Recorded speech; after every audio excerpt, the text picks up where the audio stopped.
Ladies and gentlemen, may I have your attention, please? You're listening to the Yank and Kiwi podcast. Available everywhere on the net.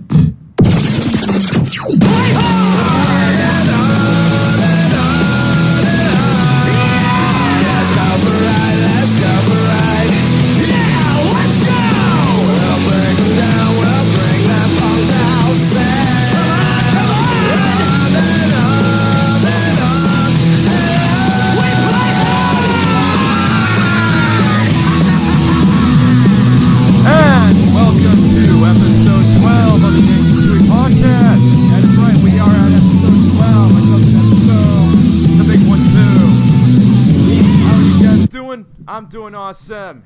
And of course, we are your hosts, Brett, the handsome and charismatic one, and standing in for Sam, the funny one who never shuts the fuck up and makes fun of my receding hairline.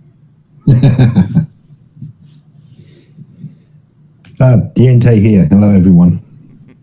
Who also has extremely boring taste in liquor.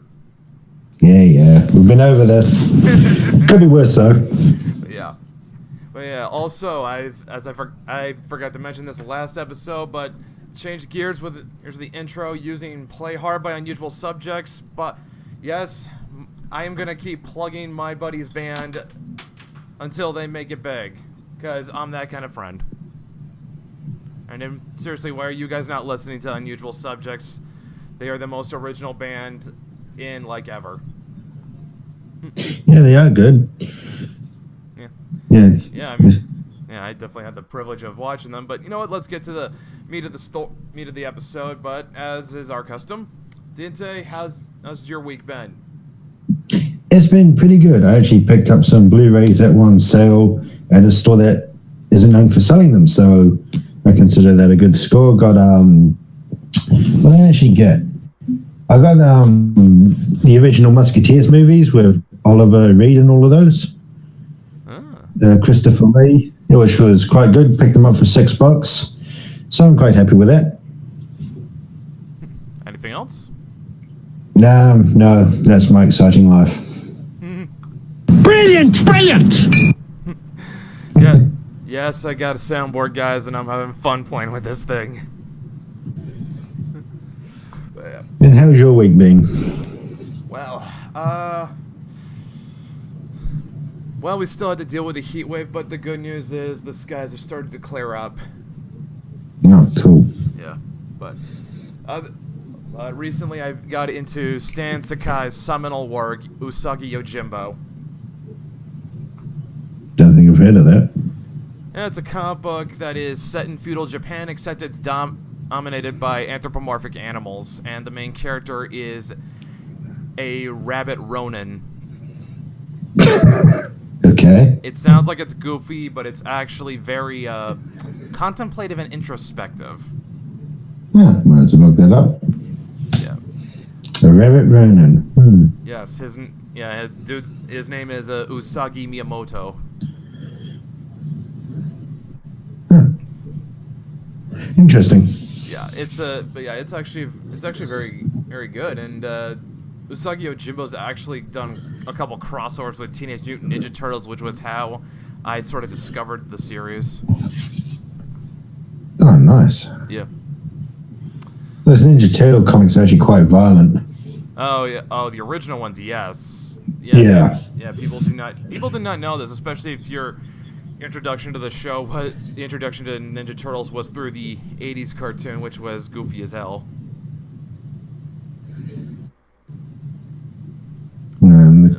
Comic books are very violent, and Shredder's actually one of the first people to die, and die horribly he does, like in the first couple of volumes. Actually, he dies in the first issue, I think. Yeah, first issue.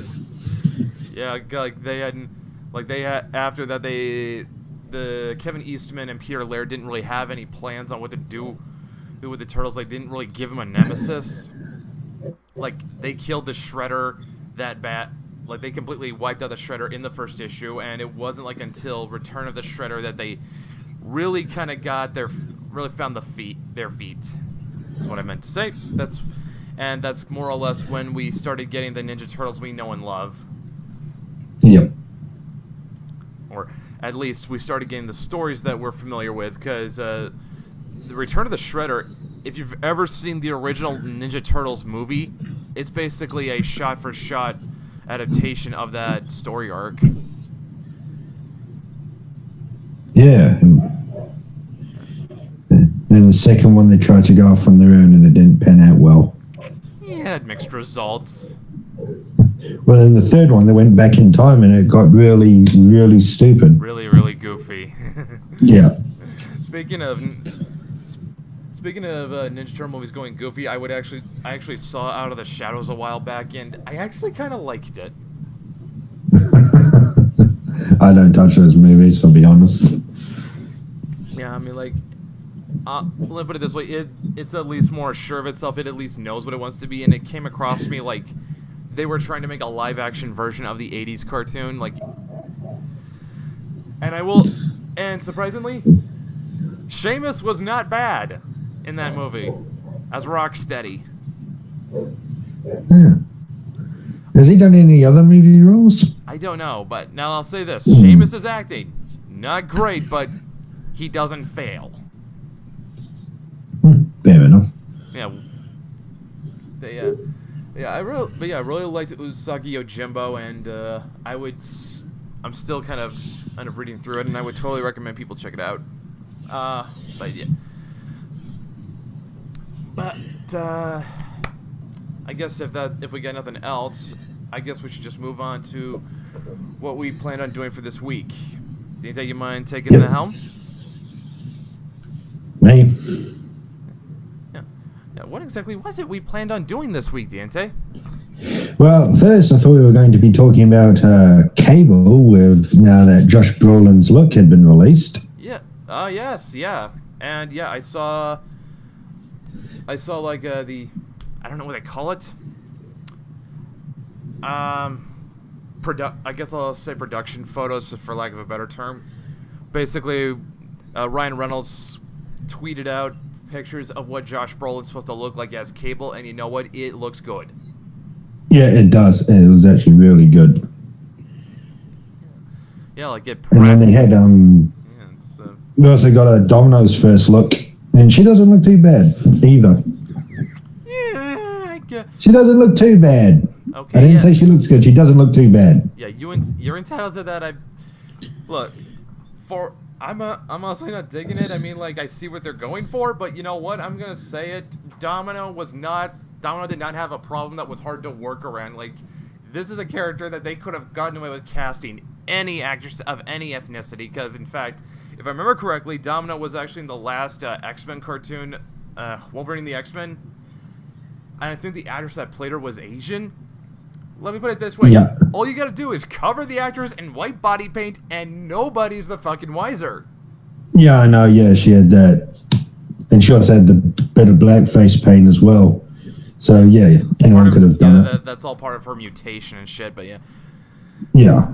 Although, I'll be honest, the thing that really did it for me was that fucking afro. I'm gonna say it. I've never thought that hairdo looked good except when it was put on a character that was supposed to be a joke, okay? I think the afro looks goofy. I think it looks silly. And I do not know anyone that has worn it well with any dignity.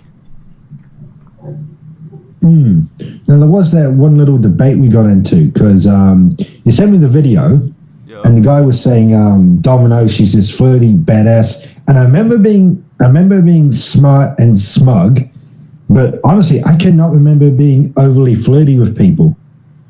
I don't know if I'm remembering her incorrectly. Well, I'll admit that most of what I do know about Domino comes from reading the appearances she had in the various X-Force comics, which was one, you're gonna groan at this, Deantay. Okay. The Rob Liefeld run.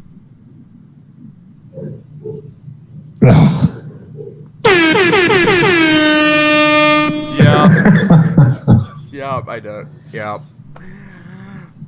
Oh yeah, I actually at one point read the Rob Liefeld incarnation of X-Force, and then of course there's God. in my defense, I was young and did not know better. Fair enough. All right, I'll let slide. Although even at the time, I thought the art looked terrible. So I guess I skipped that one myself. Yeah, I guess I was a good judge of quality at a young age. The other X-Force incarnation, that includes Domino that I do have some familiarity with was the run that was done by Craig Kyle and Chris Yost, which let's just say is there are people who like it and people who hate it. So that's one that's in on Miss Ones. Yeah, and I think a lot of people's issues with that run come from the fact that this version of X-Force was put together by Cyclops as sort of a mutant hit squad. I don't think I'm familiar with that story, but I'm not liking the idea.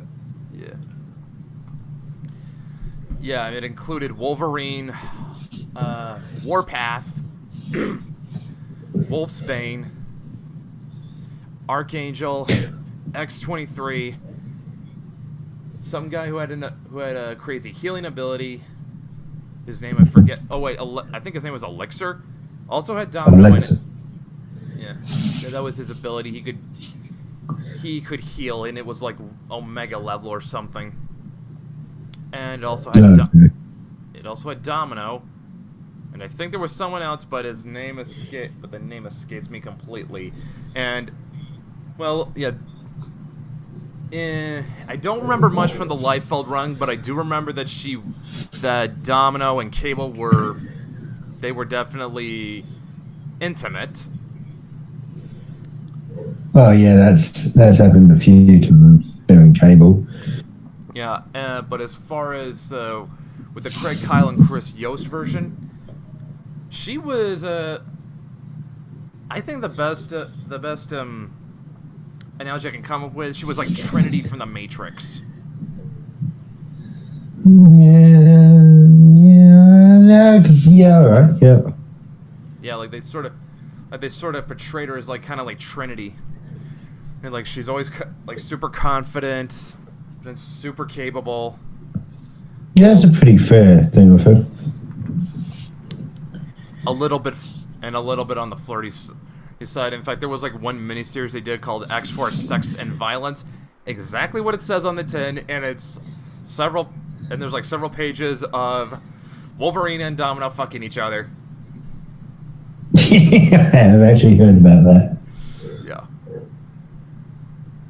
Like I said, it's exactly what it says on the tin. My first encounter with Domino was in the mid-90s. So, and that's when I started reading some of the X-Force stuff, and that was when it was, because you had your bloody Apocalypse timeline, and then your Magneto timeline, and then it was Cable was the son of Cyclops and a clone of Jean Grey, and it was all really fucking weird. It's comic books, guys. Yeah. But they were basically searching out strong mutants throughout time to help save the future and fight Apocalypse. And I remember Domino she was a smart, smug kind of person, but flirty, I never got that from her. And she had a few run-ins with Deadpool, and she kind of played along with his banter and that, but that'd be the closest to it from what I can remember from what I read. Yeah, it's like Domino is like one of the few people that Deadpool can actually say is his friend. Yeah. In the loosest possible terms. Yeah. Yeah, but I mean, but yeah, flirty. We'll see. I mean, the actors have always been kind of allowed to sort of put their own spins on the characters, but they've always sort of kind of kept. Yeah. They've always kind of sort of kept sort of a little like a hint of the source material in them. Although I would say, having read the comics, I would say the Guardians of the Galaxy sort of departed from the source material the most. Because Star-Lord... I haven't actually read those. Yeah, because Star-Lord in the movie and Star-Lord, at least in the comics prior to the movie, are kind of different. Star-Lord in the comics prior to the movie, because I'm emphasizing that because like after the movie came out, they just basically rewrote the comics to be more in line with what the movies were like, which I don't blame them for. Yeah. Or it just makes sense. But in the comics, like the ones written by like I forget their names. In the comics before the movie, like Star-Lord was a bit more serious, more take charge. Did not crack jokes as much. Basically, he was more like Chris Pratt in Zero Dark 30. Yeah. And yes, I did that on purpose, guys. And Drax did not have that quirk where he took everything literally. He was just this very taciturn, very stoic killing machine. Like he doesn't say a lot. He just goes in, he kicks asses. But he doesn't take everything fucking literally. No, I can see why they changed Drax though. Have a Star-Lord. I mean, they've got so many characters like him at the moment. Iron Man, Doctor Strange, Spider-Man. From what I'm seeing, it's getting a bit bloated full of those characters actually. Yeah. But yeah, and actually another thing is like Gamora in the comics, she had blood that was ice. Like she was very cold. Well, I don't think Zoe Saldana kind of portrays her with a little more passion. Yeah, that still would have been an interesting character to see. But yeah, I mean the movies are fine. Yeah, I'm not saying they're bad. I'm not saying that. I'm just saying like the Marvel movies have always kind of given the actors a little leeway, with Guardians of the Galaxy kind of, I guess, being the one exception, because like I said, it's the one that sort of broke away with the source material the most. And I think it's of course, given that the Guardians of the Galaxy were always kind of a B-list comic, I guess they sort of had that freedom. I mean, it kind of makes sense, right? Yeah, it does.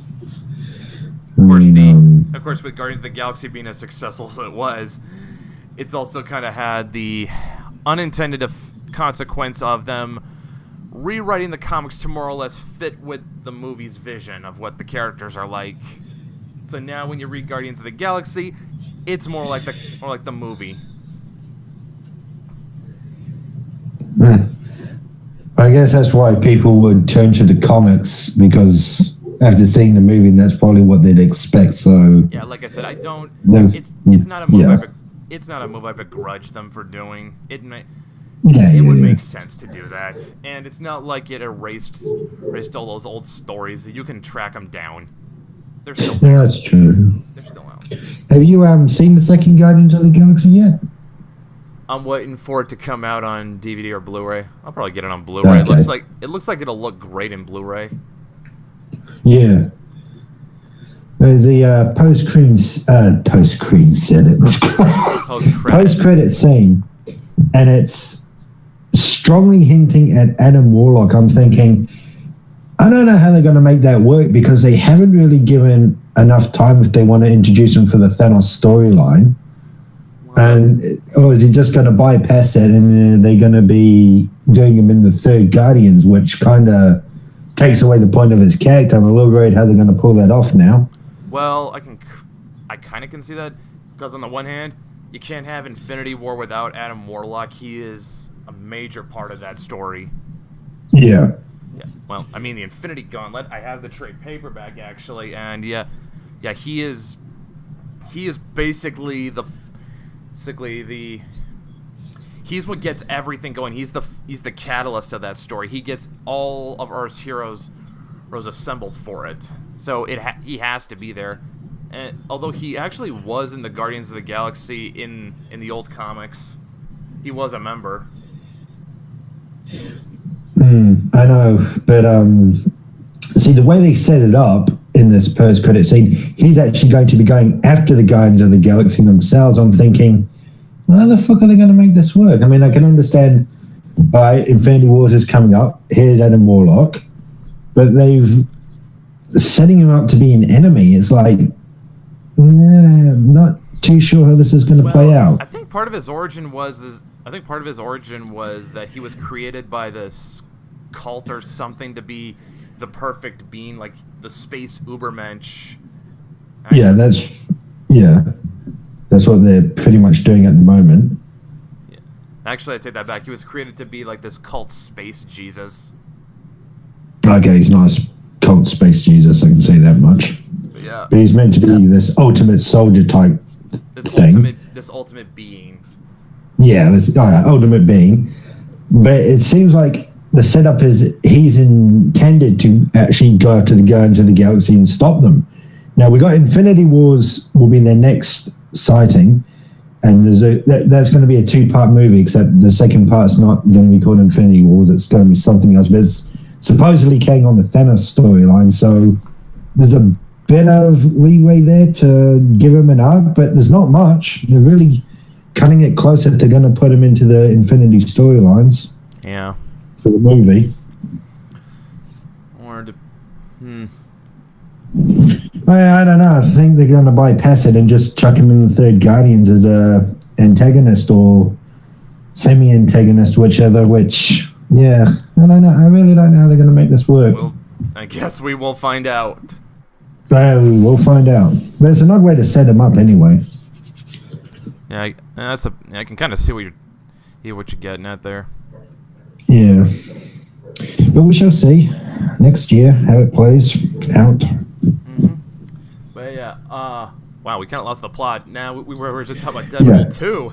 But yeah, but yeah, you know what? As far as Deadpool's concerned, as long as they keep the jokes, it's really not that hard to screw up. No, I think Deadpool 2 will be good. The thing is, the transition of him into the X-Force movie will probably be the biggest hurdle, especially if they're going to bring Laura in, because she is going to be in another movie. They just don't know what the fuck they're doing with it yet, which it should be obvious she should go into X-Force. But, yeah, his transition to the actual X-Force movies might be a bit tricky for them. Especially considering that the two movies might be very different tonally. Yeah, especially since X-Force should be focused more on Cable and his leadership as well. I mean, I would if I had to guess, they're probably gonna have they're probably gonna have Deadpool 2 be more of like sort of a take on the old Cable and Deadpool comics, those were basically a bloody cop book. Yep. Like, what made those books entertaining was that Cable and Deadpool just played off each other so well. Deadpool was the comic relief, and Cable was the straight man. Yep. And it's not a hard formula to mess up. No, it's not. But I'm sure they're setting up Mr. Sinister for the X-Force movie villain. Oh, God. Because they've hinted him in... God, please. Well, they've hinted him at Apocalypse. Deadpool and Logan, they have the same sort of storyline. You know, there's people making genetically altered mutants or creating mutants. And it all goes back to the Essex Company, which, of course, is Mr. Sinister. So it makes sense they're building that up. And then in X-Force, because maybe in the future he's got an army of genetically created mutants, and Cable needs a little hand sorting them out. I mean, that's a good setup. That's a decent setup. Actually, while we're still on the subject, who could they even get to play Mr. Sinister? Would have to, if I remember correctly, Sinister's in English. Is English. Yeah, he worked for Apocalypse, and there was Black Tom Cassidy as well, and all that. Oh, well, actually, I think Black Tom Cassidy is rumored to be the antagonist in Deadpool 2. That would be good. That would be good. All right, Mr. Sinister. Okay, he's an English. We know he's English, so that would sort of narrow the field to a lot of English actors.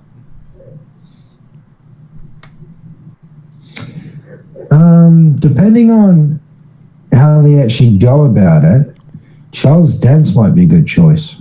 It's just getting a look, but I reckon he could do that pretty well. He's also got that very sinister sounding voice too. Yeah, I reckon he'd be good for that. I mean, we need a bit of a touch up for the makeup and how he looks, but No, they can just, they can do all that in CG too. CG anyway. Oh, of course, yeah. I mean, they did Colossus pretty damn well in Deadpool. Yeah, The best Colossus. Yeah, actually, they could just pretty much have an actor do all the motion capture, and just have Charles Dance dub over the lines. Yeah. Yeah, but I reckon he'd be the guy. I don't know. Well, he's not a very imposing person physically. I mean, he looks sinister, obviously.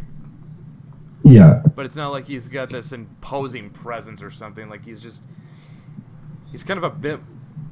Well, if he doesn't have that costume on, he's a little bit more subtle. A bit more subdued. Yeah. So it would probably be someone who's a bit more... Who's a bit more average height or something. I'm just spitballing. Just trying to think. Gosh, there's so many English actors and I can't bloody think of any at the moment. It's obviously not going to be Tom Hiddleston. Nah, you can't have him. Can't have him for this. No.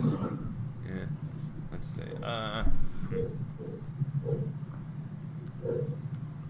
There's always what's his name from the Thor movies? He's also in was in the last Star Trek. I can't think of his bloody name. Idris Elba? Idris Elba, that's it. Huh, that'd be interesting. Idris Elba. That'd be interesting. Yeah, because he's pretty used to roles like that. Yeah, true. I also think Mark Strong's a candidate. He's got a very deep, of course, yes. He's got a very deep, sinister sounding voice. Yeah. He's usually playing like bad guys. He does have some good range though. He's definitely got the range for it. Oh yeah.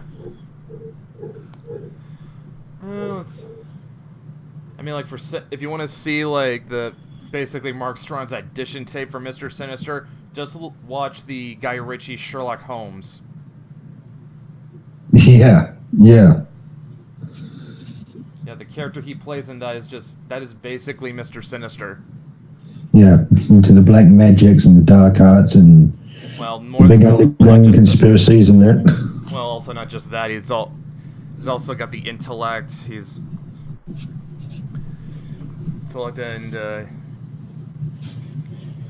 also the charisma. Yeah. Basically, if you see the Guy Ritchie Sherlock Holmes, the first one, you basically see the case for making Mark Strong Mr. Sinister.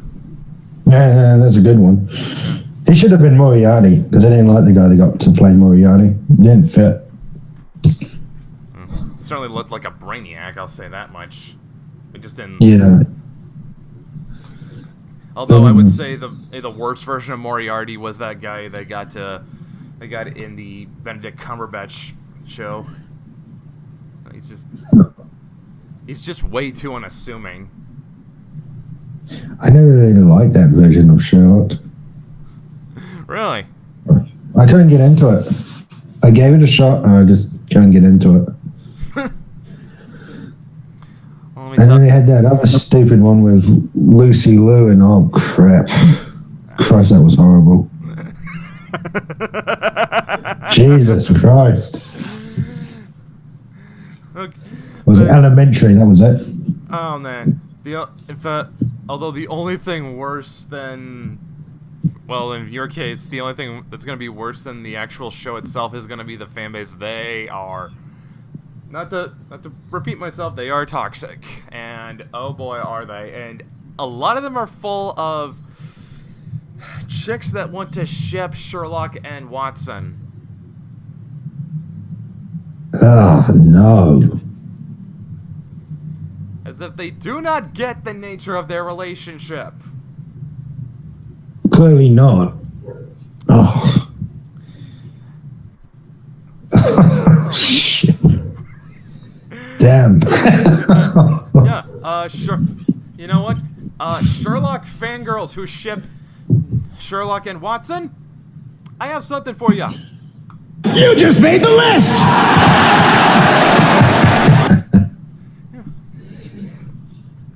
No, we don't want to see that. Oh yeah, yes. Although this is a different list. And on this show, you have to enunciate list like that, because Sam set the precedent for that. He's got the fucking biggest list out of everybody. Oh yeah. All right, but yeah, we've talked about Deadpool. Yep. Now let's talk about what we were originally originally planned on. All right, Vikings. Yes, fuck yes, Vikings. And now, have you caught up? Yes, I am caught up. Okay, cool. Awesome. All right, then. So, there is the History Channel, which is loosely based on the tales of Ragnar Lothbrok. There is some semi-historical accuracy to this, but it's mostly just a story, and it's a damn good series. It's probably pretty underrated, but it's slowly getting its fan base up. And we talked about this last week because there's a lot that can be said about this, especially when it comes to the Celtic lore and the fact that the Celtic historical records aren't exactly about. So, well, not just that. Well, not just the Celts, Vikings too. Vikings, Celts, and there's a lot to left in for interpretation. Yeah. We are going to talk about Vikings, so if you have not seen up to the end of season 4 and you watch this video, well, you're going to get spoiled and shit out of luck. Yeah. So let's get to this. But yeah, of course, the problem the Celts and the Vikings both had was that neither one of them developed a written language, so that the only surviving historical accounts we have are people who had the misfortune of running into them. Yeah. Yeah, and I am going to admit this, they're not the most objective of sources. The best historical records of the Celts come from the Romans, who were the very embodiment of historical bias. Yep. And most of the surviving records dealing with the Vikings come from Christian sources, and, well, they're not going to be exactly objective either. No, they Especially are not. if we're talking medieval Christians. Yeah, the types that would burn you and such. Yes, Spanish Inquisition was a lot of fun.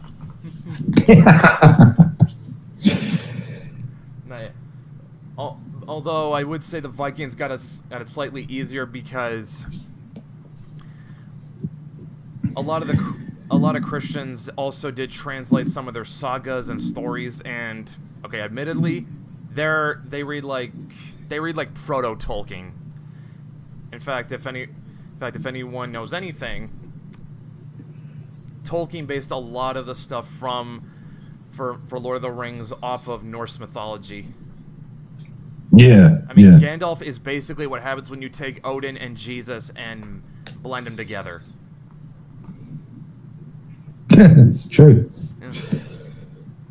In fact, my friend Beth actually said, "How do I create the best character ever? I know. I'll just combine Odin and Jesus."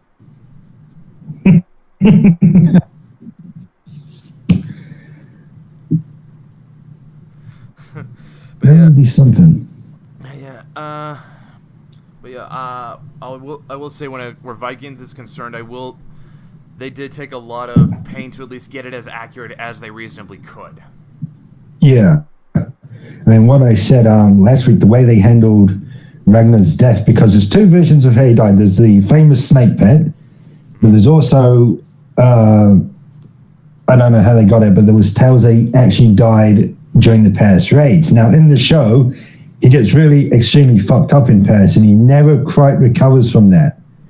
And that leads eventually to him getting thrown into the snake pit.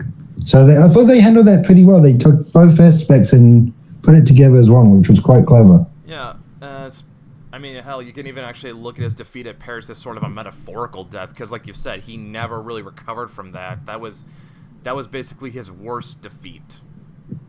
Yeah. Yeah, you could look at it that way, couldn't you? The thing is with Vikings, and it was season 4, the second half of season 4 has started to make a number of big mistakes. I'm starting to worry about the stage. The first one is they completely fuck up Astrid's character. She's this lesbian, bisexual, well, she's pretty much a slut. That's saying she's with Lagertha, and on the side she's fucking her son, oh my god, what's his name? Bjorn. Yeah, and it's just... It's like... And also, yeah, Bjorn, for God's sakes, you hated it when Ragnar did this. Yeah. And he's doing it to technically his stepmother, who's supposed to be a lesbian relationship with his real mother. What? And it's you can't... Wait, are you talking about Aslog? No, Astrid. Astrid, she's Lagertha's lover in the second half of season 4. Oh, no. Well, when you said stepmother, I thought you were talking about Aslog, which was, I could not... Oh, no, Astrid technically is his stepmother, in a way. Yeah, that is... Yeah, it's just fucking... That is messed up enough on its own, but it's just that I know for a fact that Bjorn hated it when Ragnar cheated on Lagertha. Like, he hated him for that. Well, he left home with Lagertha for a good, was it 4 or 5 years? And he didn't come back till he was like a young man. Yeah. But yeah, he hated. So anyway, he hated that Ragnar did that to his mother. And then he fucking does it. He does the same thing. Yeah. I hate it when my dad does something, and then I do the exact same thing. He's becoming a real prick on the show, though. I don't like where they're going with his character. But Astrid, I like her historical character. There's a lot to her, but on this show, there's complete fucking turnaround. Really? The names. Really? Yeah. So she has an historical basis? Because when I was looking her up, admittedly, I looked this up on the Vikings wiki page, which, for all I know, is probably incomplete and missing certain things, but I could not find any historical basis for her existing, and so I thought they just created her out of thin air. Oh, no, she was actually a princess for one of the tribes. Really? Yeah, in real life. And I don't think she had anything to do with Lagertha, of course. I think she was in a almost different era, but she actually did quite a bit for the Vikings. So I was kind of fucked off that they did that with a character. But anyway, the other thing they've done which is really kind of messed thing is Rollo. His story arc should have finished at the first half of season 4. He beat Ragnar, he stepped out of the shadow, he got all the recognition he wanted, and now he kind of just feels like he's there because they want Rollo around. Yeah, I did not see any reason for them to have him go on Bjorn's expedition. No. I mean, them having to stop up in Francia to get safe passage. Okay, sure, that makes sense. Yeah. That would make sense for him to have to appear in that capacity. Say for them to get safe passage through Normandy. I do not have a problem with that. But Rollo all of a sudden, basically acting like he's having a midlife crisis, because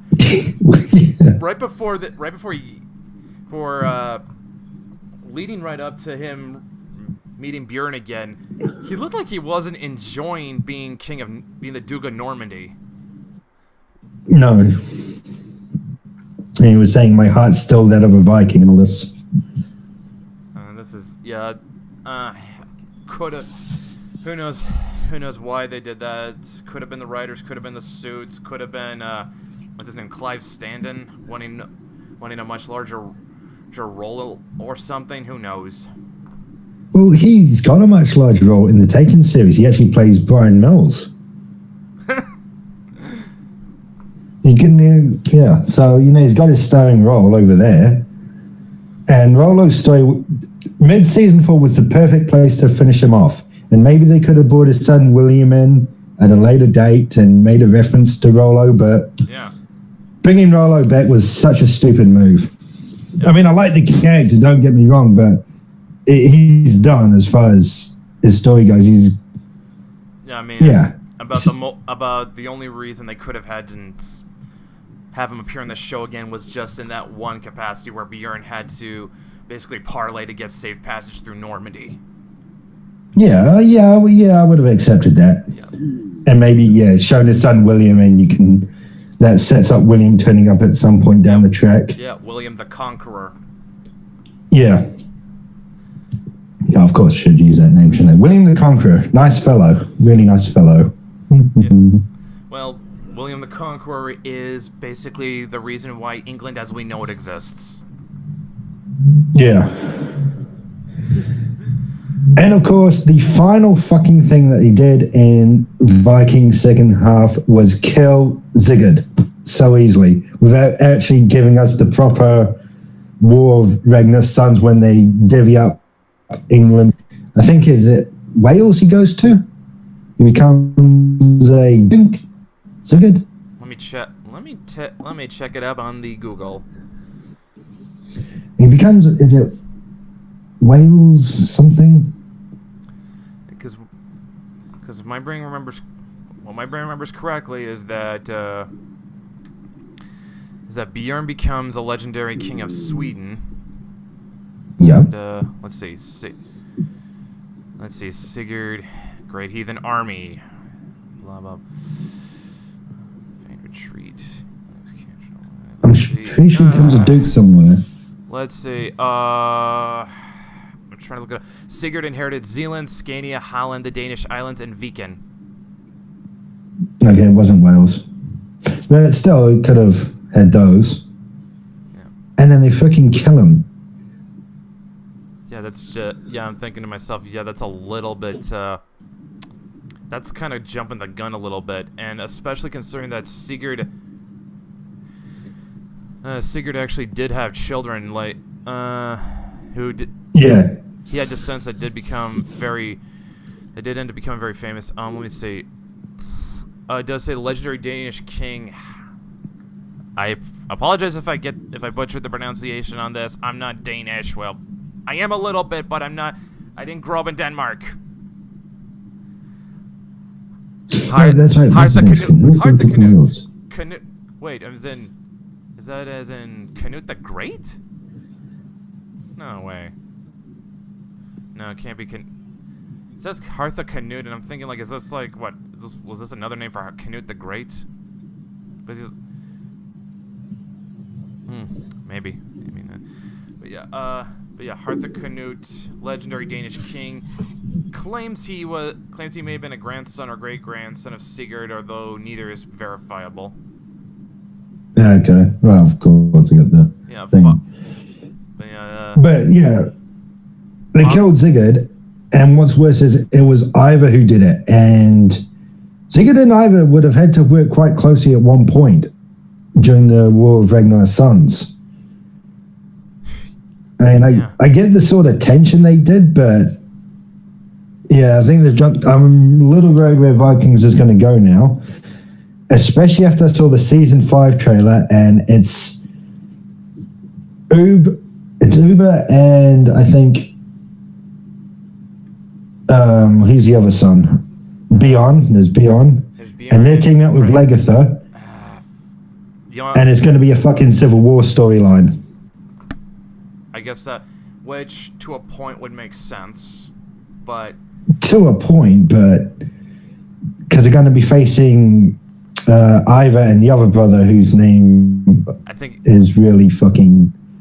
hard to pronounce, Sons of... Yeah, and he hasn't really done much to this point other than go with Bjorn. Yeah, I know what you mean. Yeah, but... yeah, that guy... Yeah, actually, I keep forgetting that he exists. That's actually... Yeah, I do too. Because don't ask me, the only thing I remember... Vitzerk, that's his name. That's him. The only thing I also remember him is that he shares his brother's wife, which is creepy and disturbing for Actually, even by Viking levels. If I remember correctly, Ube actually offered her up to Vitzerk. It looks like that didn't turn out too well because they're fighting each other in this season 5, which is going to be a Civil War storyline. I'm thinking I don't actually like where this is going. Yeah.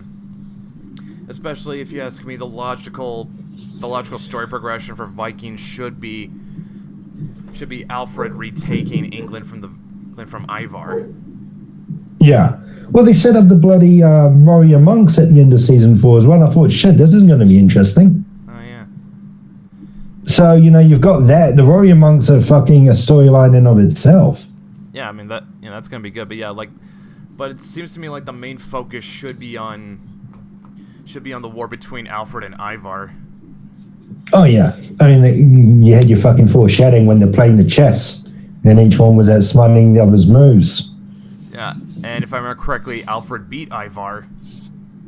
Yeah, but then he gave him the the black rook. I think it was a knight. It Looked like a knight. It looked like a knight to me. Yeah, you're probably right. And then anyway, Ivar freaking crushes it at the end anyway. Well, squeezes it in his hand so hard that he bleeds. Yeah. And that was when he found out about Aslog dying. And Lagertha, that was a bitch move by Lagertha as well. I didn't like Aslog, but that was a real bitch move by Lagertha, the way Lagertha killed her. Especially considering that Lagertha would have to know what would happen. Yeah. Well, so the other thing is that should count as murder. And Vikings have a real strong law about one Viking murdering another. They were barbaric, they were savage, but they had something resembling justice. Yeah. And as Log said, let me walk away, you can have the kingdom, and then my sons won't come after you. It looks like Lagertha agrees as Log's walking along, and then Lagertha shoots in the back. It's like, that should qualify as murder. Yeah. So, good series, but the second half of season 4 could be setting up a bit of a decline, which I'm a little worried about. At this point, we're just gonna have to wait and see. But I remember one time you were talking to me about how people kind of got a little upset that Ragnar died. Yes. Yes, they did. And this was foreshadowed in season 1 with the snake bed. This was foreshadowed as soon as he fucking came on. We knew it was just a matter of when. I mean, come on, if you know your history anyway, you knew Ragnar was gonna die. History says it. And the fucking season 4 trailers perfectly highlight this is going to be his last season. They perfectly highlight that. Spell it out in no uncertain terms, guys. Yep. And Trevor has a very unusual last name. He was fucking great as Ragnar, and his presence is definitely gone. Yeah. Don't get me wrong, but the show can carry on without him, because the idea of the show is Vikings, and it's going to go over at least one more generation, from what I understand. Yeah, I mean, like there's still enough there is still enough material that can be done with just Ragnar's sons alone. If the show was not gonna die with Ragnar. No. The guy who played him, fucking fantastic job, and he'll be missed. He's left a gap in the series, but the series can go on easy enough. Travis Fimmel, that's his name. Travis Fimmel, yeah. Also, he's Australian. I've only ever seen him in... Wow. Does a very good job. Yeah, I think I've seen him in Warcraft. Yeah, but yeah, he does a very good job at pulling off a Scandinavian accent. Yeah, he does. He looked like he was having fun the whole time he was there as well.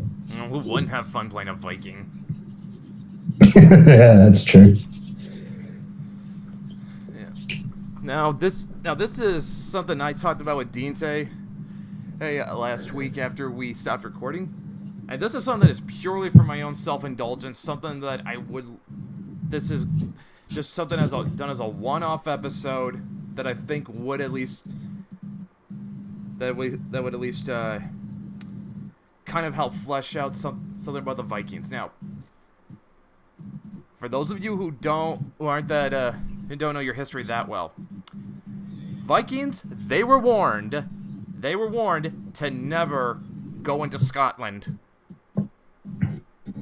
Now, does anyone have any idea why the Vikings were warned to not go to Scotland? Well, of course, nobody knows because nobody's here but me and Deantay, but Deantay knows. Oh, yeah. So, Deantay, why is it the Vikings were warned to not go to Scotland? Because that's where the Picts lived, Brett, and they could pretty much beat anybody. They held off the Romans fairly easily. And while the Vikings are warriors themselves and they probably have a similar outlook on battle, they were no match for the Picts. Yup. The Vikings who looked forward to a glorious death to go to Valhalla, they were scared to fight the Picts. Yeah. See, this is why killing Sigurd was a bad mistake, because Sigurd would be the type of son that would hear about them, maybe go up there and think, no, you know what, fuck that, I'm coming back. Yeah. Although I do think it could still be done with maybe like Ube, or maybe even Fitzurk. Give him something to do. I don't know. I'm just saying, it's still possible to do it with like one of them. Yeah, you can't. That crazy cunt would he'd always go up again and again and again until he was dead. Yep. Yeah, but yeah, just like have one of them try hearing about the land, hearing about Scotland, decides, I don't think I'll go see if there's anything worth plundering from there. Leads an expedition. Finds out he is completely unprepared and his whole party just gets their asses handed them by the Picts, and he barely gets out with his life and just goes back to Bjorn, Ivar, and whomever else is there and says, we should not go to Scotland. The people there are like wild animals. Yep. Yeah, that would be a good episode. I don't know that as to whether or not that'll happen. I mean, like, I actually tried looking up to see if they had any plans to introduce the Picts in the show. Could not find anything. So they might go for season 6. Maybe. But I don't know. I mean, like, considering that the Vikings actually did stay away from Scotland for the most part, there's not much you can do with this besides just a single episode. Would make a very interesting one. Couple of episodes max, maybe. Well, yeah, you could. That would be good though. Maybe a mini arc or something. Yeah. Yeah, actually, just have like one of like I say, like Ube just leads an expedition up to Scotland. He gets captured, and he's basically trying to survive the Picts, and get out of Scotland. Yeah. No, that would be a damn good episode or two. Yeah, like I said, that you could easily. That's an episode you could probably stretch. I mean, that's a story you could stretch out maybe like, because like Vikings will sometimes juggle 2 stories simultaneously in an episode. It often does this. Like you could. Yeah, and does it very well. Yeah, like you could easily keep this going for like 2, maybe 3, no more than 3. No more than 3 would be pushing it. Any more than 3 would definitely and then you just be padding it. But yeah, one thing that I do like about what Vikings has done is that it's really made historical dramas a bit more viable, because History Channel also did like a really good miniseries about the early days of the Revolutionary War called Sons of Liberty. Oh yeah. Yeah, and I really liked Sons of Liberty. even though it does have a few historical inaccuracies of itself, but so does Vikings, so that's neither here nor there. Although I would say Sons of Liberty doesn't have as much leeway as Vikings does, considering that we do have pretty good accounts of what happened. Yeah, that's true. But one thing I'm hoping is that it sort of encourages the History Channel to try their hand at producing more historical dramas. Like, one thing I would like to see them try their hand at, like, doing a mini-series based on the life of William Wallace. That would be good. And what would really make it good, Richard Madden as William Wallace. Ooh, yeah. For those of you who don't know, Richard Madden, you would probably know him as Robb Stark in Game of Thrones.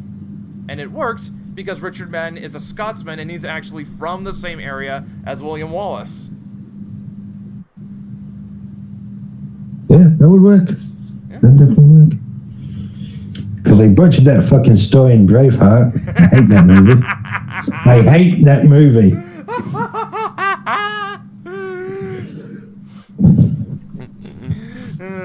Of course, Deantay hates Mel Gibson in general. Yeah, I do. I have a strong bias against him. Yeah. In fact, Deantay actually prefers Fury Road over The Road Warrior. Yep.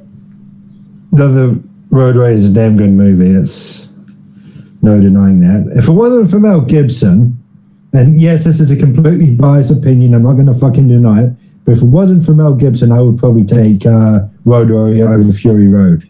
I'll be honest.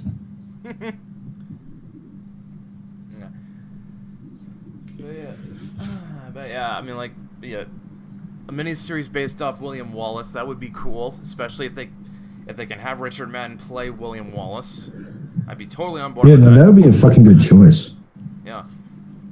And with the kind of caliber of acting that Robb Stark has, Duke could easily win an Emmy for that. Oh, yeah.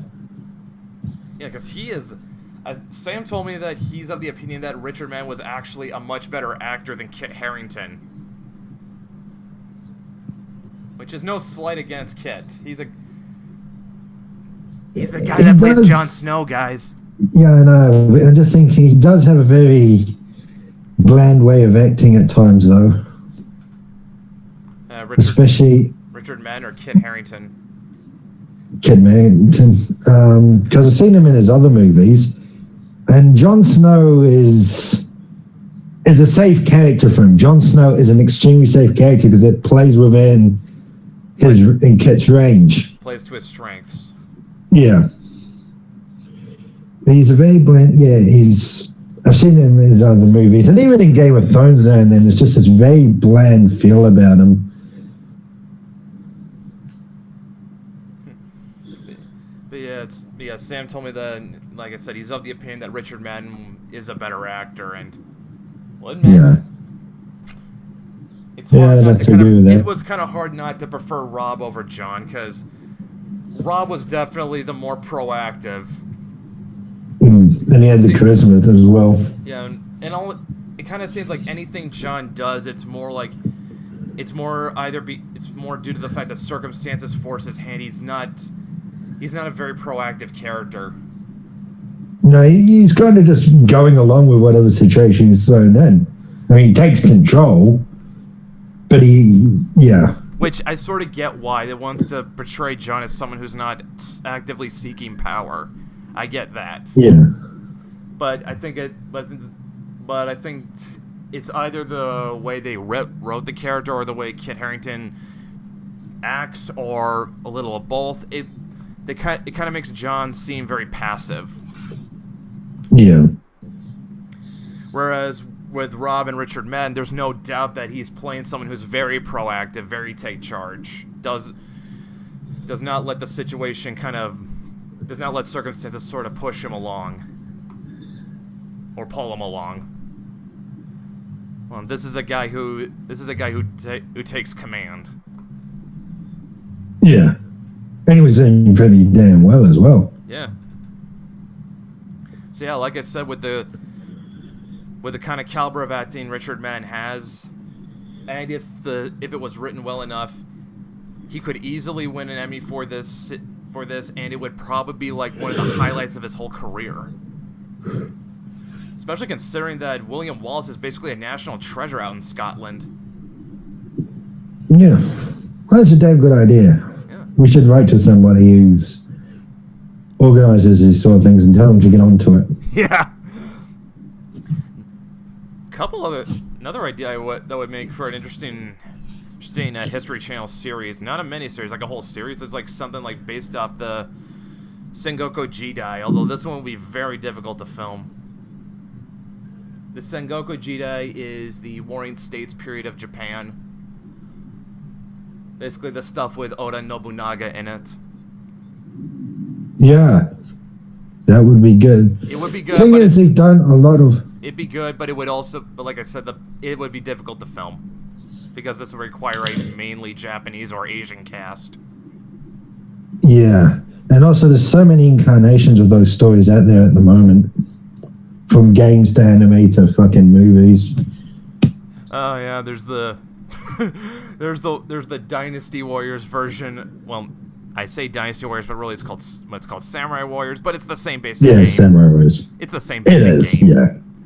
Hey man, well it's made by Koreans. It's the same thing. Koreans too, and it's very over the top. But come on, it's Dynasty Warriors, guys. What were you expecting? Yeah. Jump in, that's the game. Yeah, but yeah, I mean, like, but seeing the Sengoku Jidai portrayed in a more realistic light, and Yeah, that would be good. yeah, take it a lot more. Yeah, like I said, the only barrier is that just because it would be difficult to film, just because of the subject matter, because it's set in Japan. And it's probably not gonna... It wouldn't be as accessible to a Western audience. I mean, like, I would say, like, hey, I'll do, like, something, like, based off Rome, but there's, like, there was already a Rome series on HBO. Oh, yeah, that's right. That didn't last very long. 2 seasons, I think. Yeah. Although I'm not exactly sure of the level of quality it was, because I remember listening in on a Razorfist live stream, and he described Rome as a thread of a plot with a whole lot of porn padding heading the scenes. Yeah. Which, to be fair, that is not an unfair criticism towards modern HBO. No. I think it was around about when that Spartacus show was taking off as well. That what show? Spartacus, if you've ever seen that. Oh yeah, Spartacus. But yeah, and actually, back on Vikings, the sex scenes between Bjorn and Astrid. Let me just say, had the sex scenes been more graphic, I would have thought that I accidentally stumbled on the porn parody of Vikings, and knowing the internet, that probably already exists, and I don't want to know what it looks like. The Blu-ray is completely uncensored too, and I unfortunately saw it. Oh my god. Yeah, it's got the nudity and everything. Yeah, I think I actually ended up getting the Blu-ray files through an undisclosed source. We shall not mention. Yeah. Yeah, let me just... Yeah, like I said, the sex scenes, had they been more graphic, yeah, it would have... You could have easily thought you had the porn parody. And there was that one during the sacrifice. And he and she sneak off. Oh, yes! Oh, my God. That is some of the most messed up editing I've ever seen in television. Like, you got the guy who's being sacrificed, and he's like... he looks like he's really into it. I mean, let me put it this way. There is accepting your fate with resolve, and then there was that. And it's intercut with Bjorn and Astrid fucking each other, and it's like... You can see they're trying to make a parallel. And... Yeah. It is... Let's just say it is... It's messed up. I forgot fucking hate what they do with fucking Astrid and Beyond. They've completely ruined Astrid's character, and Beyond's character, I'm really not caring for him. It's fucking, this shit's mostly the reason. Yup. It's just like, oh my lord. Dude, I mean, seriously, guys, yeah, I know Game of Thrones does this shit, but this isn't Game of Thrones. And I hope it's not trying to be Game of Thrones. It doesn't need to be Game of Thrones. I mean, Vikings is dark and violent enough without having to go to Game of Thrones level of exploitation. I mean, yeah, that was the other thing. The second half of season 4, they really pushed it with the sex scenes and nudity and the Hiram building. They really fucking pushed it, and it was... If it wasn't for the Iva and Ragnar stuff, I probably would have been losing interest in it very quickly. Yeah. I mean, I will say this much. At least Vikings doesn't feel like it has to be torture porn like Game of Thrones does. No, wait, not torture porn, misery porn. No. That's a very downer show. Yeah, I mean, like, like I said, I actually kind of completely checked out of Game of Thrones. I mean, like, I saw the 6th season, and I just really don't feel like watching it anymore. Or Sam checked out way earlier than I did. And he checked out the 5th season. Yeah, actually, I think he held out. Yeah, he did hold out into the 5th season. Like, he completely washed his hands there. Yep. Yeah, I'm actually watching the 7th season. I'm going to see this through. I've decided I'm going to see it through because it's the 8th season and the final. Okay, well, good luck on. Well, the 8th season is. Good luck to you on that one, Deantay. I'm not gonna talk about. I'm not gonna talk about my feelings where Game of Thrones is concerned, because Sam and I already have an episode where we discuss that. Yeah, so go check out that issue on here, Brett's feelings, and Yeah. I may report in after I'm done on how I feel. Also, another thing would also be completely for my own self-indulgence, but is very unlikely to happen because of it deals with the idiosyncrasies of this particular subject matter, is a History Channel series on the Celts, and that one would be impossible to make because, like I said, the only historical records of them that still exist came from the Romans, and the only record they have deals with Boudica. Yeah. That's a shame, too. That's a real fucking shame. Yeah,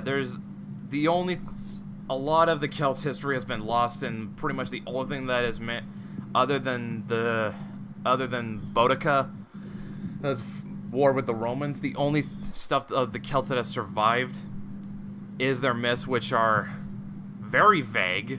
Like, there's and they're not only very vague, some of them even contradict each other. I think one way I can describe like how magic works in Celtic mythology is it's not like Greek or Roman or even Viking Norse mythology, which has rules. Magic in Celtic mythology is like very ubiquitous. Like it just exists. Stuff happens. It's like there's one myth where some guy, he's not magical or anything, doesn't hint at it, but he just turns into a fish. For no reason. He can just turn into a fish. Sure, why not? Fishing is useful. Yeah. And then of course, like, there's like, some of it can get a little, even kind of goofy. Like, there's one part of, like, Finn McCool's story, like, when he was young, he caught something known as the salmon of knowledge. The legend goes that whoever ate the meat of the fish would gain infinite knowledge. And what happened was that some of the grease splashed on his thumb, and burned it. And he sucked on his thumb to nurse the pain. And the result was he gained the knowledge from the salmon of knowledge because it had been cooking in it. And anytime he needed some handy knowledge, he'd just suck on his thumb. That's interesting. Yeah, like I said, I've not heard that one before. yeah, but it's a little goofy.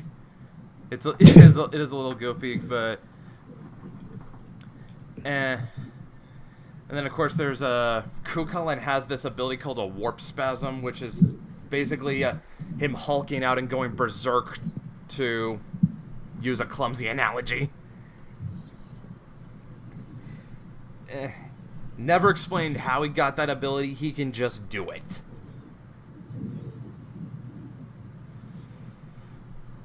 The Berserk in most Legends, though, is a really fucking weird character.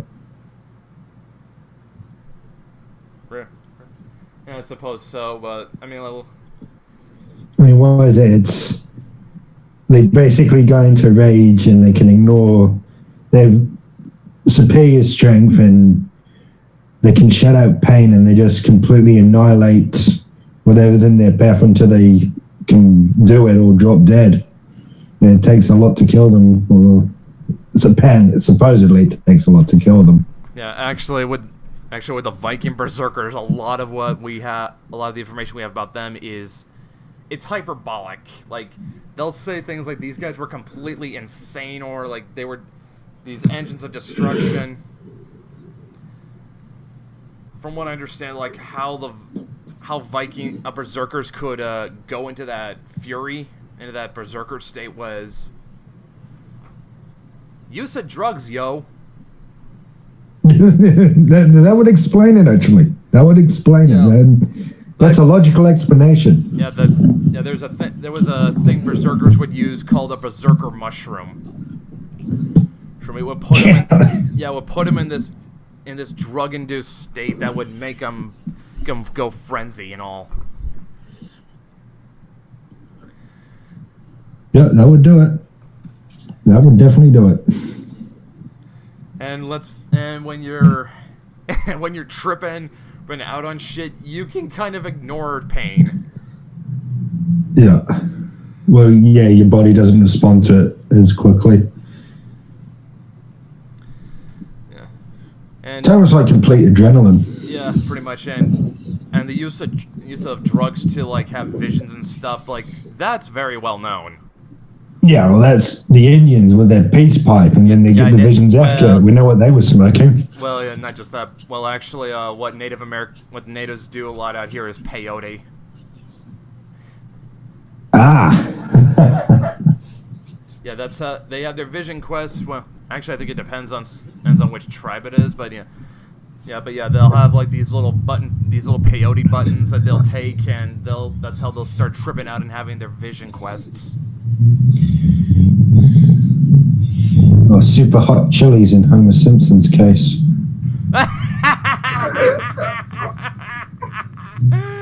Oh yeah.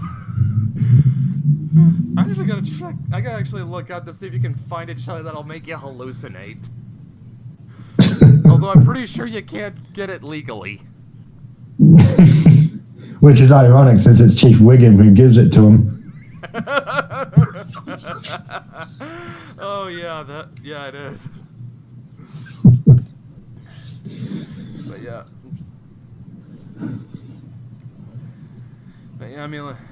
But because getting back to my original point, because my fucking ancestors did not bother developing a written language and had to pass it all down orally, which is about the worst way you can pass information, because if any of you played telephone, anyone who's played telephone knows that the message does not end the way it begins. Like, it's the further down the line it goes, the more messed up it gets, till it comes out the other end completely different from how it started.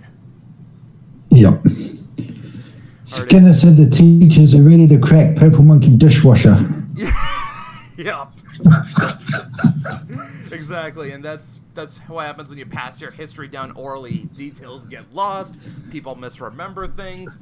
It's hard to tell what's supposed to be myth, what's supposed to be fact. And it gets even worse with the mythology because so much of that just ends up blending together. So, on the plus side though, Celtic mythology being so vague means that it kind of gives writers a lot of leeway. You can basically take liberties with it because you don't have a strict set of rules like you do with Greek mythology. No. That may be the reason why they don't take it on, though, as well. That could work both ways. Yeah, I know, and that's why the Celts have not gotten much in the way of representation in fiction. Like, the only examples that spread to my mind are video games like Smite and the recently released Hellblade Senua's Sacrifice, which I'm kind of interested in. And, other than that, about the only other thing I can think of which kind of represented the Celt in any capacity was that really lame King Arthur movie that starred Clive Owen. No, God, no, fuck that movie. It's the fucking Roman who wanted to go home. But yeah. And it's the fucking Ninth Legion fucking story. Yeah, making Arthur a Roman. Yeah. And that Ninth Legion story was told better in Centurion, which was a low-budget movie by Neil Marshall, but it was actually pretty well done. I'll have to look. Actually, no. I have a reason to break out this soundbite again. Centurion. You just made the list!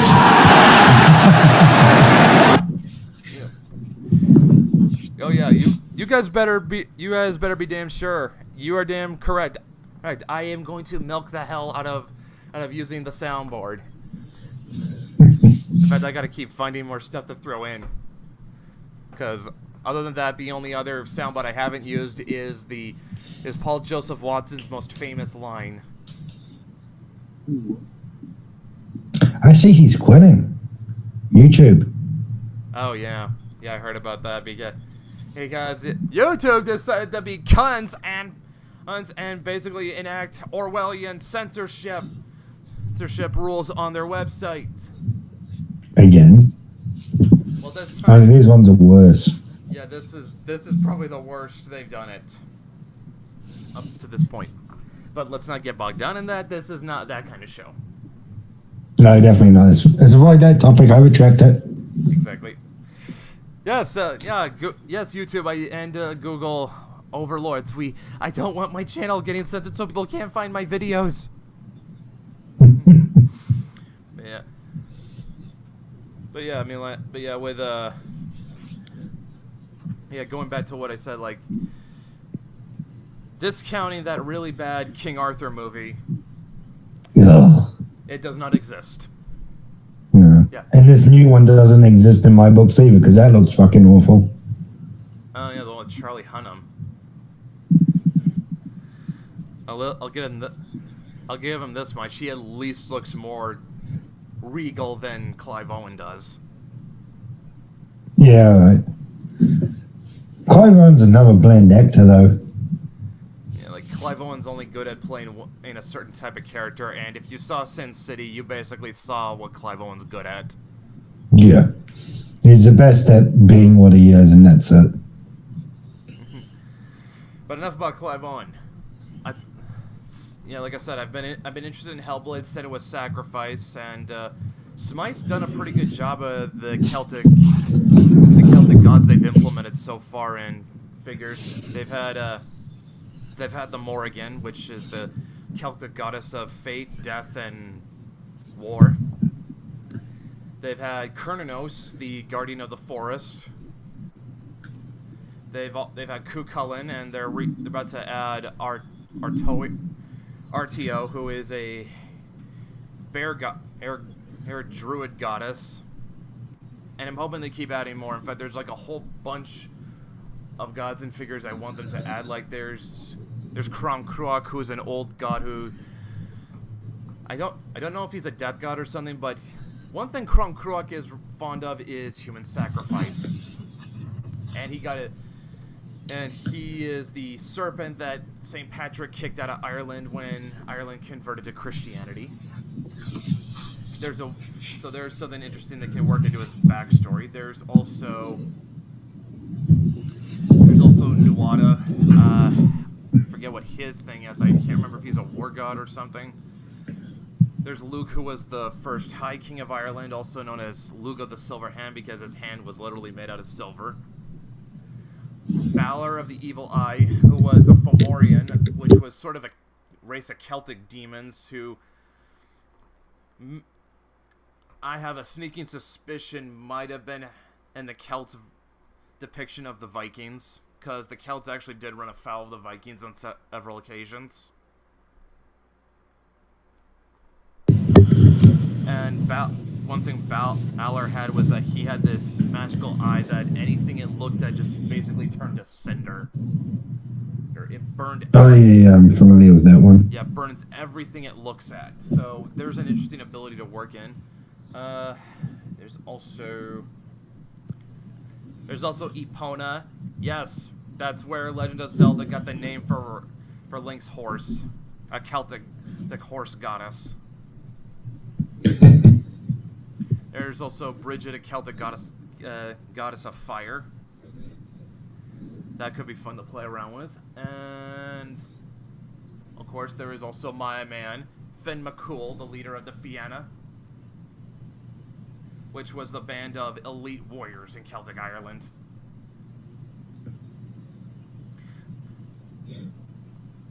That would be a really good show. Oh yeah, actually, yeah. You know what? I take it back. There's actually something you could probably work with. Yeah. I don't know if you could put it on History Channel, but making something about Finn McCool and the Fianna. That is, I mean, because the Fianna, they were basically like the Spartans. They were like Celtic Ireland's best warriors, and you could make an interesting fantasy series out of that. Yeah. But yeah, in fact, there's like a whole page on the Smite forums that detail a bunch of potential gods and goddesses that could get used in Smite. I won't bother reading them off because that would take too long. But if you guys can track it down, just go through it. It's actually very interesting.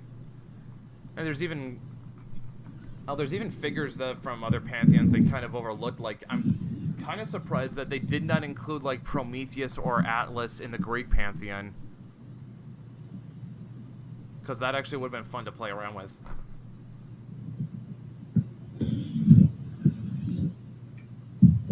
You need those two, really. Yeah, I mean, like, yeah. Prometheus is gifts, and Atlas holds the fucking world up. So yeah.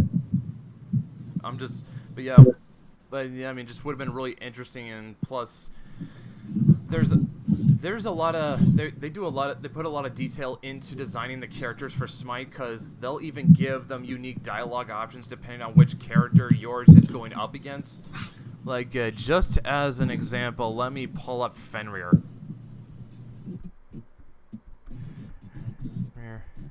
Yeah, they have Fenrir as a playable character in Smite, the wolf that brings about the end of the world in Norse mythology. And swallows the sun. Yup.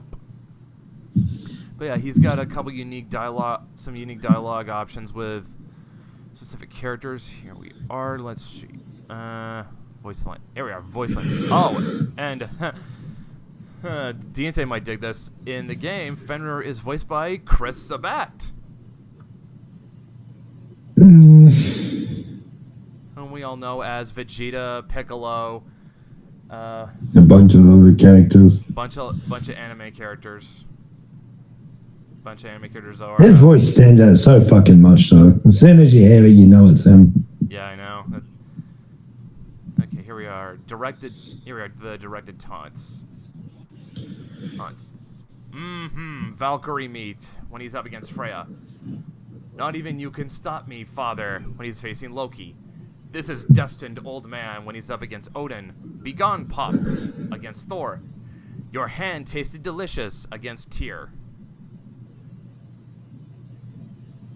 Yeah. Nice. So yeah, like I said, they put there's a lot of detail that goes into making these. Cool. And actually, Sam would probably really like this would probably convince Sam to get the game if he could get the game. He would have to have a PS4 or something. He'll put it on his list. Don't worry. Yeah, but yeah, I guarantee you, if they added Keck, Sam would want to play the game in a heartbeat. Yeah. On the off chance you are like the one of 3 people who do not know what Keck is, he is an Egyptian god out of chaos. He has a frog head, and the alt-right loves him.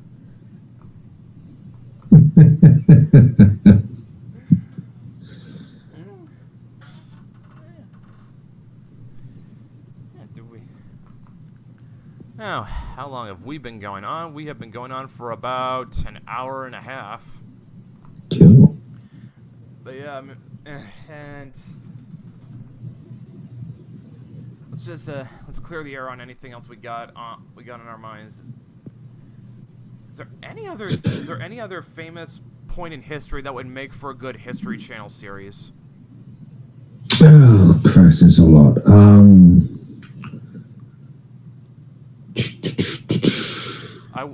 Something that I would like to see History Channel try.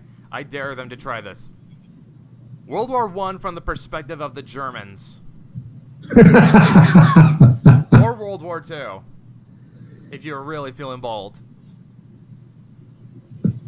Speaking of which, you know, the freaking Castlevania. Oh, yes. Yeah. If they get to the one on the Mega Drive that I talked about last week, they would probably do that, because in that alternate timeline, it's actually Elizabeth. I'm going to say Bathory, because that's who she's meant to be, but she's called Basie or something in the fucking game. She's the one who ignites World War One in that Castlevania game by assassinating the prince. Oh my god. So if they get to that game and they do it as an animated series, they'll be looking at it from sort of a German point of view. Brilliant! Brilliant! Yeah, I'm on board with that. I'd like to see them try that. But yeah.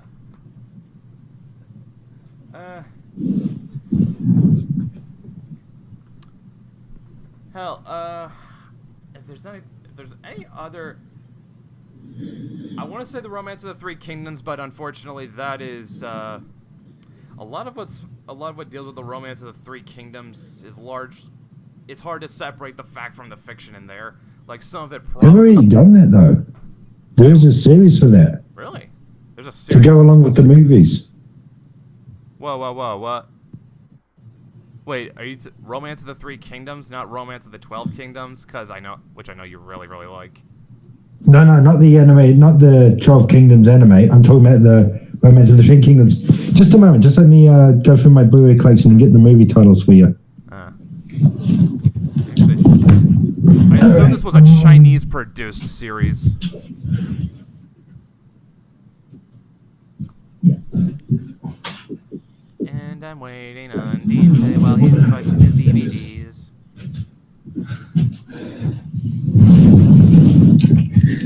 Okay, I just grabbed the closest one I can get. I do have others, but this one here is Warriors, and it deals with that Romance of the Kingdom saga, and there's actually a TV series that goes along with these movies, okay, which I have not seen, but I am aware of it. I assume like this was a Chinese-produced series because I could not imagine this being made in the West. I'm not. Yeah, it's Chinese. You know, it's got the subtitles and it's all of that. Because Donnie Yen, Kelly Chan, Leon Lai. I don't know who Leon Lai is, but he's in it, and his name's highlighted, so it must be a pretty big Chinese actor. Yeah. I do actually have another one somewhere. I can't find it. But yeah, an Empress and the Warriors. That's the one I grabbed. And that's all the Romance of the Three Kingdoms saga. And there is a TV series to go along with it. Oh, that's cool. Yeah. You know, no one else is. Actually, what would make a really epic big TV series would be one about Alexander the Great. Oh, yeah. Let's ignore the 2004 movie, please. Fucking hell. Colin Farrell. Yeah, fucking Oliver Stone's movie. And then he does a director's cut, then he does the superior director's cut, and Jesus Christ. Yeah, I hear the problem with that movie is the editing. Like it'll let scenes hang for too long, and then the story is kind of told out of order.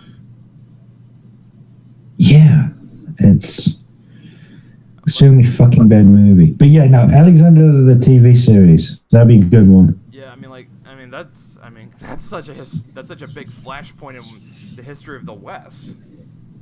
Yeah. Because if I remember correctly, Alexander's wars to create his own empire that basically begets the Romans, right? Yep. Well, because he was marching his people fucking down right into India. Or trying to. Yeah. Yeah. And actually, while we're at it, not sure how historical you could make this. Deantay, are you familiar with Virgil's Aeneid? I can't say that I am. Well, it's an epic poem about about the Trojans after the Trojan War and how they fight. Oh God, yeah, I am. Fuck. And he's trying to get home. Yes. Well, no, that's the Odyssey. That's about Odysseus. That's the Odyssey. Yeah. Yeah, but Virgil's Aeneid is more about the Trojans, and it's all about like after the fall of Troy and them basically. Yeah, I do know that one. Discovering Rome, which. Yeah, that would be good. Yeah, that would probably couldn't make a whole a long-running series out of it, but it would make an interesting miniseries. In fact, speaking of discovery, this was something we talked about months back about how Vikings could possibly end. Now, oh yeah, yeah, I at first posited that it could end with Ragnar's death, but obviously that's off the table. So now the question is, does it end with Alfred driving Ivar out of England, or what Deantay thinks? Well, with them discovering America, because that's as far as down as they went. Yeah. That we know of. One of his sons was discovering America. I don't think it would have been all of them. No, but you could do it parallel. I mean, you could take your idea. Yeah. I mean, it would be a little off in history, but we're past this point anyway. You'd have Alfred driving out Ivar, and the reason why is this other group of Vikings have gone down to find America, and that's the reason Ivar was driven out, because he didn't have the forces behind him. So you could do. Oh, there we go. You could do it two ways there. Yeah, there's something like Ube leaves England and goes and sails further west and discovers America. That would actually be a good way to end it. And also something I think we almost forgot to mention deals with Floki. Because he's. I think I have an idea of where Floki's story is going to go in season 5. Yeah, well, he discovers Iceland. Is it Greenland or Iceland? Iceland. Yes. Yeah. Yeah, Floki's arc is gonna have him in season 5 is gonna have him go to discover Iceland. And Adam Copeland's joining the cast as one of Loki's crew. Wait, Did you know about that? The who? Adam Copeland, Edge. Edge? Fuck. Holy fuck. He's I don't know his character's name, but he's going to be a Viking on Floki's crew. Yeah, fuck, that sounds pretty damn cool. Yeah. But yeah, Floki's story obviously has to end with him discovering Iceland and establishing a settlement there. Yeah. They might go on to, if he has any more children, they might carry it on. Because he said it's going to go through a couple of generations, and we're on to the second one now, technically. Yeah, pretty much into the second one. And you can have Ube discovering America. Yeah. And that would be a good way to end the series. And then, Yeah. and just to repeat myself, this is purely for my own self-indulgence. I want either Ube or Vitsirk. I want one of them to go up to Scotland and encounter the Picts. Yeah. I'll give that to Witzig, and then he can die up there for all we care. And then one of his other Vikings escapes and goes, "No, don't go up there." Don't go to Scotland. Stay out of Scotland.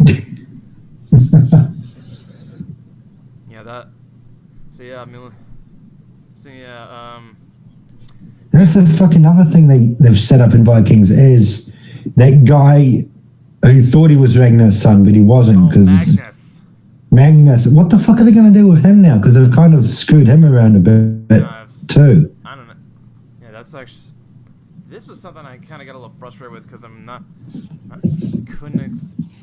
what are they going to do with Magnus? And I tried looking up what his to see if he is actually based on any historical figure. And I guess this was my fault. I went through the wiki, which was probably a bad idea. Well, if they didn't have Astrid, then yeah. There was someone named Magnus Barefoot. He was a Viking. Okay, let's see. Yeah, man. This guy's not Viking. We don't even know who his father is anymore. Yeah, true, but yeah, no, actually, he could be a Viking because in season 2, she hired all those Vikings to help her with the Kingdom of Mercia, and she did say she wanted to breed with them, and she was a whore. Yeah. So there's a chance he could have a Viking father. Yeah. There's some speculation on a Reddit thread. This should be good. This could be interesting. Okay, let's... Okay. Give us a good laugh, Reddit. Yeah, okay, so here's what the original poster puts down. Now, I've really been looking forward to the second half of Season 4 for a while, mostly because of the change in dynamic brought by Ragnar's sons. However, what really intrigues me is the future for Ragnar's sixth son, Magnus, who is probably still in Wessex being raised as a Christian. What I'm hoping for in the future is that one of the attacks on England or Wessex after Ragnar's death, his sons will find Magnus, learn the truth, and out of respect for Ragnar, take him with them back to Kattegat to learn the Viking ways. Then, or more, of the brothers continue about all the previously unexplored parts of Viking culture, and it can show them growing up to be more responsible as well. Basically, I envision Magnus as some sort of Athelstan character to mirror the relationship he and Ragnar had for this new Viking generation. On the other hand, I might just be completely overhyping this, and the audience is going to be reintroduced to Magnus just as Ivar whacks him with an axe for not being a pure-blooded Viking or whatever.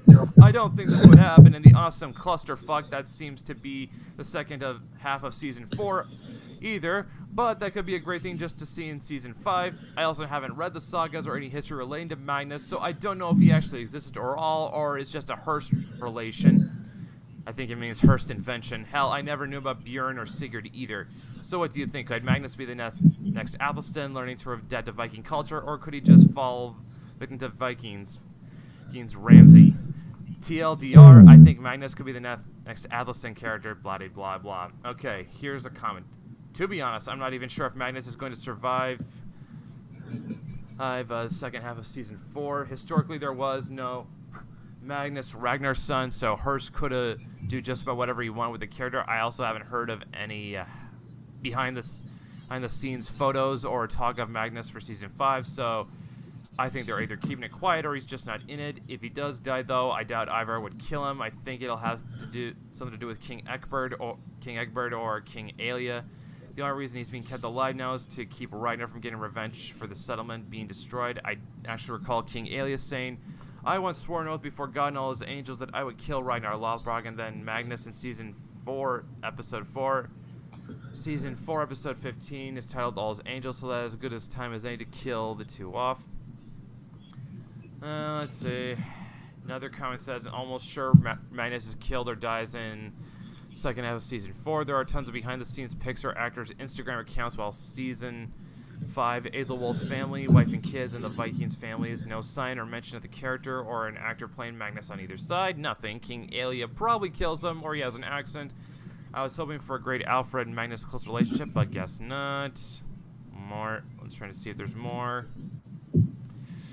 No casting announcement, so fuck, they don't even, not even Reddit has a fucking clue. Oh, now I have an excuse to use this. Well, imagine my shock. Okay, so is he just going to fucking disappear? This seems kind of pointless. I don't know, I mean, like, I guess he's completely up in the air, and like I said, the only other thing that seems substantial I could find just with a little light research, which consisted of me typing Magnus Vikings into Google search, was a Wikipedia entry for a Viking warrior known as Magnus Barefoot, who was a king of Norway. Well, it won't be. Unless he comes back in season 6 and takes over. Yeah. So, like I said, who knows? Who the fuck knows? It seems kind of pointless to set him up and then just have him sent out on his own and that's it. Yeah, I know what you mean. Mind you, Vikings does have a really bad habit of building things up and then just letting it drop. I mean, there was Bjorn's daughter Siggy, who Ivor kills, and nothing came of that. Nothing came of that. They fucking just dropped that. It just seemed forgotten. Really? Ivor killed Bjorn's daughter? Yeah, Ziggy. And it was Ziggy who saw it because Ziggy really liked Ziggy. And that was meant to be what led to their so-called tension in the second half of season 4. But of course, Ziggy's dead now. Aslog's dead. And she was the only other one who knew about it. But when Bjorn came back from Paris after losing to Rollo, there was no mention of Ziggy. It was like, you do remember you had a daughter, eh? And she's dead, and you're just never going to speak of this again? But it was Ivor who killed her.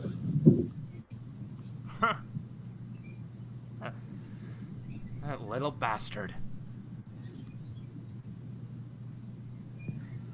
So, yeah, Vikings does have the history of building shit up and then just forgetting about it. Mm-hmm. Almost as bad as fucking Fox with the X-Men. But, all in all, I think we both would heartily recommend that people check out Vikings because it is very good for what it is. Oh yeah, it's a good show, but second half of season 4 is a bit of a worry, but we'll see. It could turn around. You got to give it a chance. It can still turn itself around. Yeah. And then, I mean, like, just watching it just for Travis Fimmel alone is reason enough. Oh yeah. Damn good actor, and you know what? I'm gonna check up Google to see what else he's got lined up. Because let's see. Yeah, it'd be a shame if he disappears. Yeah, he's a fucking damn good actor, huh? Okay, here we are. Let's see what else he's got. As far as films go, he has 2 films called Lean on Pete and Finding Steve McQueen. The latter of which he's currently filming. This actually, the title interests me. I want to look this up, see what this is about. Alright. Now, because Finding Steve McQueen, an upcoming American heist thriller that tells me nothing. That's okay. I feel like I jumped the gun. Doesn't even give a fucking synopsis. It's just that it's gonna be some kind of heist thriller. I mean, like, why is it called Finding Steve McQueen, man? Maybe it's going to be a comedy. Yeah. As far as TV though, it's got nothing else after Vikings. So yeah, at this point, it seems like he's breaking more into film. Yeah. Although, here's something interesting. He is best known for his high-profile Calvin Klein campaign. He is? In other words, he got famous being a male underwear model. Alright. Well, you got to start off somewhere, I guess. Well, hey, give it to him. He's a very handsome man. Yeah. Who...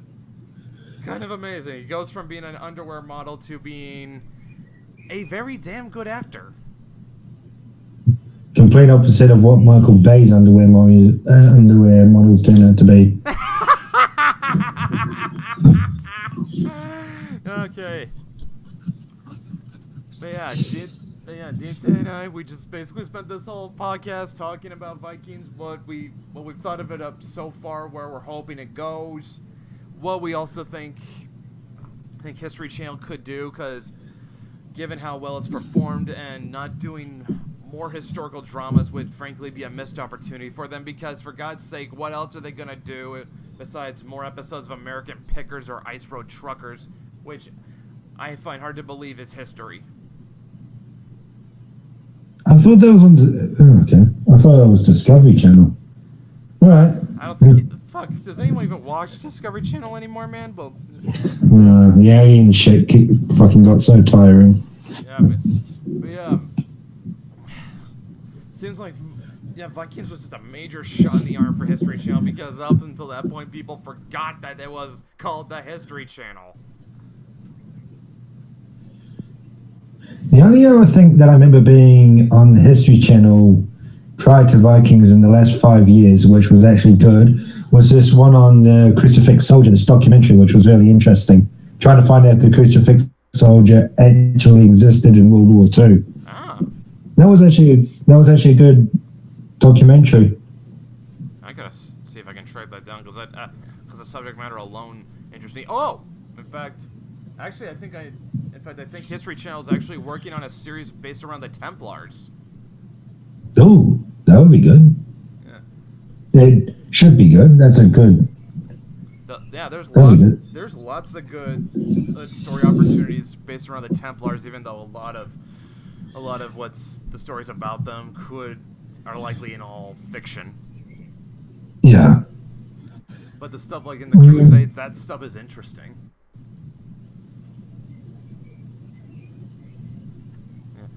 Yeah, that would be good.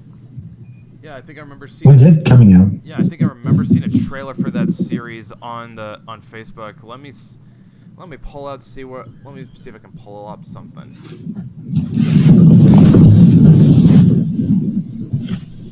History Channel Templars.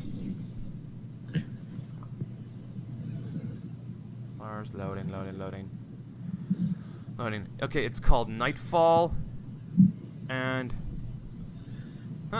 according to this, was picked up in January 2016.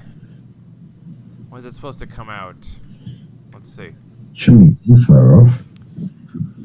Let's see, where is it? Come on, tell me guys, when is it supposed to come out? Series set to premiere in 2017, that's all it says. Here's who they've got on it. Let's see. Actors I don't recognize. Oh, Jeremy Renner's one of the producers. Hawkeye. But he's not in it. No, he's not. He's one of the As an producers. actor. Well, it said, has him listed in the cast, but it also has him listed as a producer, which doesn't completely surprise me, because I've seen Jeremy Renner do some other stuff with the History Channel. I think he narrated a docudrama series about World War II, which went through the lives of Hitler, Patton, MacArthur, Churchill, and other Stalin and other figures from World War I and World War II. It talked about how the First World War affected them and changed them, and how they ended up changing the world through World War II. It's actually pretty. Yeah. It's actually pretty good. But yeah, I mean, the Templars series has my attention, and I'm really hoping that History Channel is smart to capitalize on what they've managed to get with Vikings, because they really could give themselves a major shot in the arm by doing more historical dramas. Yep, definitely. Yeah, because like I said, what else are they gonna do? And seriously, start greenlighting a miniseries on William Wallace and try to get Richard Madden, guys. Yes. If you're listening. Yes. Give us a William Wallace miniseries that stars Richard Madden as William Wallace. This could easily be one of the high points of his entire career. What is he doing now, anyway? The last thing I saw him in was that Cinderella movie. Oh, poor bastard. But as far as what he's got planned on doing, let's look it up.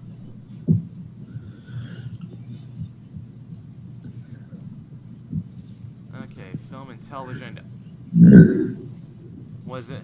He did a film called Bastille Day, which I assume was about the storming of the Bastille. No, it was not. It was an action film that starred Idris Elba in it as well. Okay. Just set around during Bastille Day. Okay, well, let's see what he's got for television. Oh, he's gonna be in a series about the Medicis. Yeah, history. You don't know your history. The Medicis are a very influential family in Florence. Florence guys, look him up. But yeah, he's playing Cosimo de Medici. That's interesting. Yeah, it's also got another TV series called Oasis. Probably not about the band. At least I wouldn't expect it to be. No, Oasis has many. It's follows the adventures of a Scottish chaplain on an exoplanet colony. Alright. It says it's based on a book called The Book of Strange New Things. This That could be sounds like it interesting. could be interesting. Yeah, definitely. Yeah, so yeah. Okay, so I think we'll just close this out by saying go check out Vikings and get caught up before season 5 drops, guys. Well, season 5 is taking for fucking ever, so it's November. We're getting it. Yeah, so you guys have plenty of time to get caught up. Yep. Alright. Well, I think we'll cut off here. We will see you next week. Take care.